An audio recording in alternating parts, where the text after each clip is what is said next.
You've tuned in to the Top 10 Gardener with garden expert Ken Lain. Join him daily as he answers timely garden questions that are sure to make a difference in your gardens. Now, welcome your host, Ken Lain.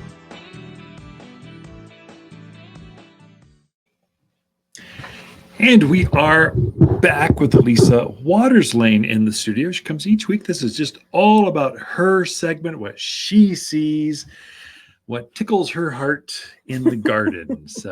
And you like a lot of tickling. No. In the garden with your plants. I don't even. So anyway. I'm not even going to touch that one.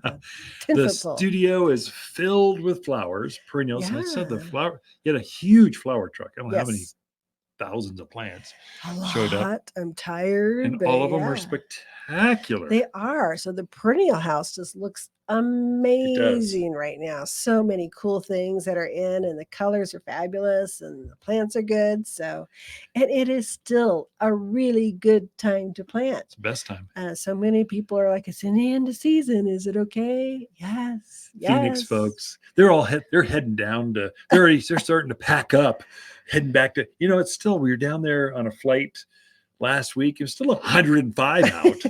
So it's still summer. But it's under 120. You know, get that jacket out. But yeah, it's a great time to plant, and good time to take a look at your yard and go, this plant just has not performed, or it's just not happy. Time to get it out of there. Put something fresh in there. It's time to take a good look at your yards and see if you need some new stuff. I was writing a garden column for next week or week after, or something like that. And I was going to go deep into, if it's ugly, we live in America. Why are you satisfied with that? Rip that thing out of. Then I ran out of words. And I had to erase it. So not you. They only let me have like 800 words. So I kind of go, okay, I can't get too wordy. But if it's ugly, get it out of there. If it's mangy, if it's, you deserve beautiful. You have $1 million house. Why are you settling for ugly in your yard? Even if you don't, why settle for something ugly? There we go. Sometimes landscapes just get old and you got to refurbish them. True. And if you're in an apartment, you're so confined, or you're renting a house, you're doing containers, that kind of stuff. It should be glorious because it's just a little space. It should be over the top. Should make up for lack of the yard. Just make it glorious. Have the hummingbird just kind of magnetized into your yard. I could go on and on. I tell you, there's this one little hummingbird that is in the lower house. He hangs up in the upper house too sometimes. Little guy. He must be young. That boy is boy. It's a boy. Boy is so busy. Oh my goodness. Every day out there. And he's so kind of domesticated right now. And you just we walk right next to him. He's like, yeah, they're fine. They're not going to bother me. But he's a happy camper out there right now, especially with all this new stuff we got in. So one of the first things I want to show you is a bleeding heart. It's a new type of bleeding heart. Normally most people think of bleeding hearts. They have that pink or dark red flower to it. Like this one, blood red. This one is a white bleeding heart. Very unusual. And I took off my glasses, so titanium. I'm going to have a titanium. Okay. Call it titanium. So really cool. I love that white flower on there. And then the foliage is just very delicate. Looks very like a fern or something. Yeah. Very, very pretty. And here we go. When I was out in the yard, I saw this heuchera, which is a real dark color, of a dark burgundy. I thought how pretty they would be together because they really offset each other.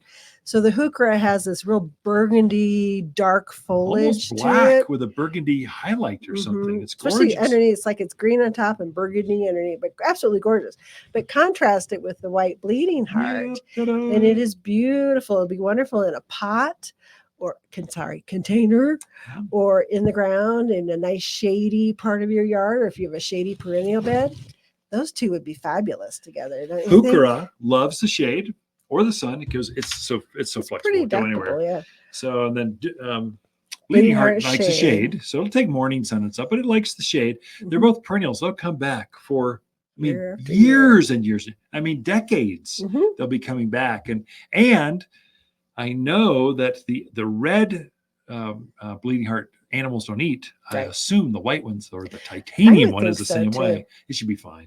And the thing I like about white, especially in shady areas, is it really shows up. That's true. You don't think about plants not the white just really pops in a shade garden. It really does. Same reason I like variegated, like gold and white foliage in a shady area. Right. Because even if it's not in bloom, you see that bright color, the foliage just brighter, just shines, catches the moonlight, just makes everything look really good. It does. So definitely check those out, especially if you got a nice shady area. So for the sunny area, of course, right now, all the echinaceas are just they're amazing. They're screaming, it's our time. This one I thought was really pretty. This is a real bright orange, almost like neon orange. Yeah, it really is. It's glowing on camera. Absolutely gorgeous. One lady walked by and she goes, "Oh my goodness, that really shows up, doesn't it?" So, and this is in a greenhouse full of thousands of plants, and she saw that one. So it really is very, very striking. Great for those, because the sunny places, sometimes plants get washed out. Yeah. In those real sunny spots, and this just really like screams at you. You just gotta show them the tag. This is sombrero flamenca orange. There's a $21.99 big old. It's covered with dozens of flowers, standing about, I don't know, just below knee high or so. So that's we have echinaceas in yellows, this real pretty red. We've got pinks, we've got whites, we've got, I think, 3 different shades of yellow out there. Yeah. So something for everybody in the echinacea family, and just a tough plant for here. Comes back every year, just as beautiful as ever. Great for bird. If you really want to encourage wild birds into your yard, at the end of the season, if you just let these little flowers go to seed, the birds will sit there and eat off of those through the fall and winter. And animals like javelina and deer, they seem to leave this one alone. It's a great wildflower, and it will reseed. It'll come up in other parts of the yard. I don't know if it'll be true to this color. Right. You might get the genetics coming through, but you get these stand up, straight, full sun. They're real sturdy stems, good for cut flowers. Echinacea, or what's the other name for that? Coneflower. Coneflower, yes. So one of the other ones that we got in, and I forgot to, I wasn't going to bring the whole plant in because it's so huge. I meant to bring a sprig in, is the I never say it right. Crocsomias? Crocnomia? I don't know. Crocsomias. Yeah, I get it. A bulb. I did a video on that. Oh, did you? We're letting it go through our social media site, yeah. So check that out if you want to see that. But it is beautiful. So one of them is probably, I got to say, 3 to 4 feet tall. Yeah, it's crazy. It puts on a flower, like almost like a small gladiola type flower with a real long stem. They're in bright orange. They call it orange pico something. And the other one's kind of a really golden butterscotchy kind of flower on it. It's really cool plants. They are a bulb, but they're winter hardy for here. So yes, they're going to go dormant, pretty much back to the ground. Zippo, nothing there.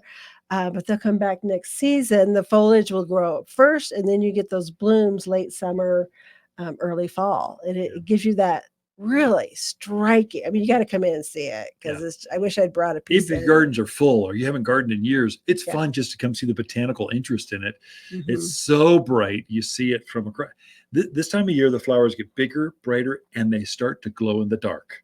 And just they're literally like a light switch is on, and they're so bright. It's amazing. You don't see the crococnia in the spring. Crocosomia. It's going to be only in the summer. Right. And so this is the time that you see them and plant them. Definitely. Now is also the time. So a lot of your heat loving.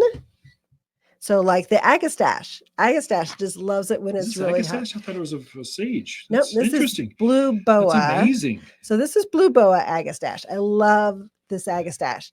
And this one gets tall. It gets up of almost 2 feet tall. Yeah. And with these little clusters of these purple flowers, which they're again great for pollinating. Yeah. Otherwise known as hummingbird mint. So yes. So that's what makes it very animal resistant. The deer, the javelina, and the bunnies, they leave it alone. I love this one because it does get tall. Great for pots or in the back part of your perennial beds. Something that just stands up and screams, "Hello, I'm here. I'm very, very pretty." Our little hummingbird has loved it, so he approves of it. Plant, of course. We do have other agastaches in. I just love the color on this one, but we also have some orangey and red ones in as well. For some folks, if you want, I did another video of this at the test farms. We test a whole bunch of agastache. all the colors side by side. We see how they're doing in full sun, how much wind, do the colors fade, and we decide from there which ones to grow for next year. So it's at the farm. If that's of interest, you want to see what our test gardens look like, follow us on Facebook, Instagram. Sometimes it goes over to TikTok, but you can take a look at those. So. Yeah. Anyway, we are out of time. Lisa, Ken and Lisa Lain, the Mountain Gardeners. Sorry, you'll just have to come in and see them all. Be right back after this. Waters Garden companion plants for September are Russian sage, pampas grass, honeysuckle, and raywood ash. Raywoods are superior shade trees for wind and drought locations. Plant as a single specimen or in a grove for more widespread shade on hot south and western exposures. Dark green foliage forms the perfect round head with leaves that turn a magical wine red through autumn. We sell only the prettiest shade trees at Waters Garden Center. Shop in-store or online at watersgardencenter.com. You're listening to garden expert Ken Lain, owner of Waters Garden Center in Prescott. Look for more tips, tricks, and garden shortcuts through Ken's website. Additional shows of this podcast, read his weekly garden column, or follow him on Facebook, Instagram at watersgardencenter.com. That's Waters with 2 T's, gardencenter.com.